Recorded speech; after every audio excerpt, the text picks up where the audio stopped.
भी आती है कि अनाथ पिंड के अपने समय पर जो बच्चे भोजन ग्रहण छोटे होते हैं उन बच्चों को अनाथ पिंड शहद चटाकर कुपोषित कराते थे कि 12 बजे इनकी उन दिनों तो यही 12 बजे का समय तो निर्धारित नहीं हुआ था, बाद में उन्होंने किया 11-12 के बीच में ही खाना है, बाद में नहीं खाना है, लेकिन उन तो ये था कि जो व्यक्ति की छाया सिर की जो पैरों के नीचे होती है व्यक्ति की छाया तब तक वो सुखा समझा जाता है। तो इस तरह से उसके बाद में अगर बच्चे रोते थे, बिलखते थे, भूख लगती थी तो अनाथ पिंडक शहद चटाकर बच्चों से पोषित कराते थे। इससे क्या पता है बचपन में इस तरह का पाठ करते हुए इनके चित्त में कभी जाग जाए कि हम तो बचपन से करते चले आए हैं तो ये सदगति सुगति का लाभ करेंगे और जैसे सदगति की शिक्षाओं का फल भी भोग पाए। उस अरहत सम्यक संबुद्ध का मार्ग कितना उत्तम कितना श्रेष्ठ है। वो व्यक्ति अपने परसम पुरुषार्थ से संयम इंद्रियों का संयम करता हुआ कितना सुख भोग सकता है, वांछित फल को प्राप्त कर सकता है, जैसा चाहे वैसा संकल्प करके उसको अपने परसम पुरुषार्थ से अपने बल बुद्धि प्राप्त कर सकता है।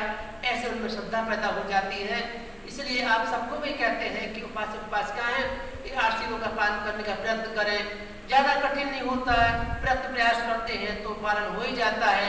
हिंसा नहीं करनी है, चोरी नहीं करनी है, उस दिन शादीशुदा होने पर ब्रह्मचर्य का जीवन जीना है, उस दिन झूठ नहीं बोलना है, नशा पत्ता नहीं करना है, बेकार भोजन नहीं करना है, नाच गाना माला कंदमिलेपन सौंदर्य सामग्री का उपयोग नहीं करना है और उस दिन ऊंचे सैया पर नहीं सोना है।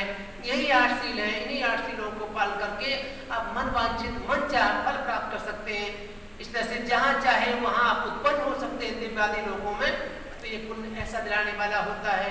तो सभी उपासक उपासिकाएं शील का पालन करने वाले बने, सदाचारी बने, क्योंकि बुद्ध वचनों में आता है, बुद्ध जो मानने वाले देश उनमें भी देखा जाता है धर्म श्रवण डे होता है, धर्म चर्चा सुनने का दिन होता है, उपोषण का दिन होता है, छुट्टी कर देते हैं। जिससे लोग बिहारों में जाकर के नहीं बिहार में जा पाते तो घरों में रहकर अच्छे से शील का पालन करते हैं, अपने शीलों में रमण करते हैं, शीलों का चिंतन करते हैं कि मेरा कोई शील खंडित ना हो जाए, कहीं ऐसा हुआ तो नहीं है।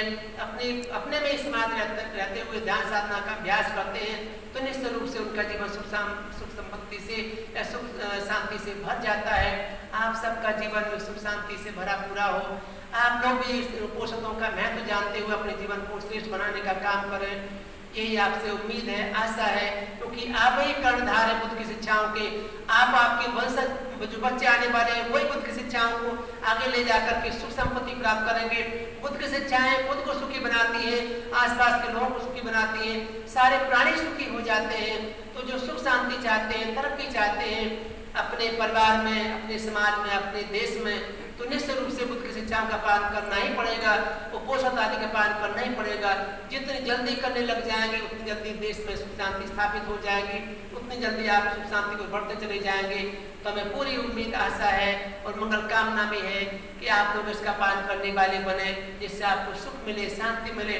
ये मलमूत्र का शरीर जो है ना, ये गंदगी का पुंज है, इसे तो त्याग कर कम समय से श्रेष्ठ जीवन प्राप्त कर ही सकते हो इस उपोषण के पालन से। क्योंकि यहाँ स्थूल खाते तो स्थूल लैट्रिन बाथरूम कितना झमेला रहता है शरीर का, इससे दिव्य आयु होती है, वो श्रेष्ठ होती है, दिव्य जीवन इससे भी श्रेष्ठ होता है। तो कम से कम उतना तो प्राप्त कर ही सकते हो आप उपोषण के पालन से। इससे अगर नहीं आप निर्वाण का हेतु बनाना चाहते इतना सुख आप प्राप्त कर ही सकते हो। तो आप इस पर करने की ओर प्रेरित हो जाएं, इस पर चलने वाले बन जाएं। किस तरह से परसम पुरुषार्थ करते हैं, एक दिन उपोषण रखें, अगर करने में आसानी है तो 2 रख लें, और भी करने में आसानी है तो 4 उपोषण कर सकते महीने के, आप करने वाले बनेंगे। हमें पूरी उम्मीद आशा है जिससे कि बुद्ध शासन में आगे बढ़े, आपको सुख मिले, ये मंगल कामना है। दान आदि का, शील आदि का, कुशल कर्मों का फिर से अनुमोदन करता हूँ कि दान पुण्य आदि के पालन से, दान पुण्य आदि के करने से, शील आदि पालन करने से आप में से बहुत सारे उपासक उपासिका उपोषण का पालन कर रहे हैं। मैं जानता हूँ यहाँ कर भी लिया है और अपने आप भी नहीं आ पाते तो ले लेते हो, तो उसका आपको फल मिले कि दान पुण्य कुशल कर्म जो किया है उसका सभी आंतरिक अनुमोदन करें, सभी सब अनुमोदन करें। सभी के लिए दान पुण्य कुशल कर्म दुख भय रोगों से निजात दिलाता हुआ, छुटकारा दिलाता हुआ आप सबको निब्बान का साक्षात्कार करने में सहयोगी बन जाए, यही मंगल कामना है।